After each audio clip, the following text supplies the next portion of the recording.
Ernest went out to deliver milk in the early morning. When their child was born, by the time he rushed back, the birth was already over. Sorry, Miss... Madam, nurse, is she... It's a boy. Is she... Mother as well.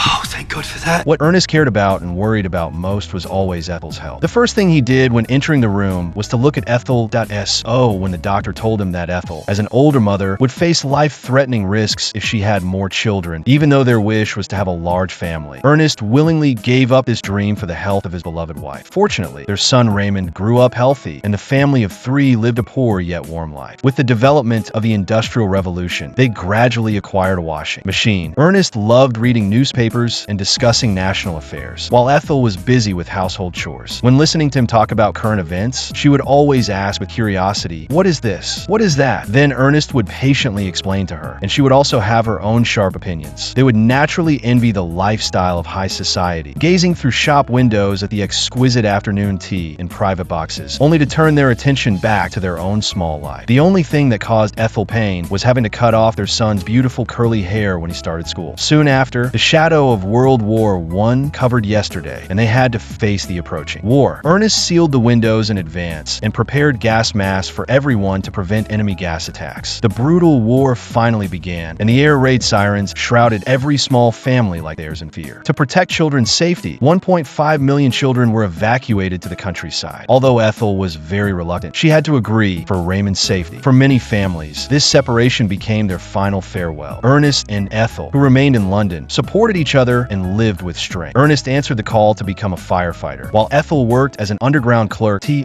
avoid bomb attacks. Ernest built an air raid shelter in the yard. The turmoil continued, and the iron gates and railings from their home were removed and collected for steel production to manufacture weapons. Ethel was still feeling sorry about this when bombs began falling from the sky one after another, eventually destroying their home completely. The optimistic Ernest comforted her, saying at least they were still alive. What made them grateful was that Raymond, living in the countryside, grew stronger and healthier, and he couldn't feel the chaos of the world there. Ernest, who fought fires on the front lines every day, worked 14 hours continuously, beyond physical exhaustion, constantly experiencing the cruelty of war up close. Even someone as optimistic as him felt mentally drained and couldn't hold on. One must believe that winter can be overcome and life must go on. After a while, Ethel was promoted to office clerk. They slept embracing each other in their iron bed amid the gunfire. Facing their house shattered by explosions, Ethel had grown accustomed to it, or perhaps had become strong enough to appreciate the beauty of a flower among the ruins. Finally, the European war ended, and neighbors on the streets celebrated victory together. Though some couldn't feel happy, I lost my boy. those family members taken away by the flames of war would never return.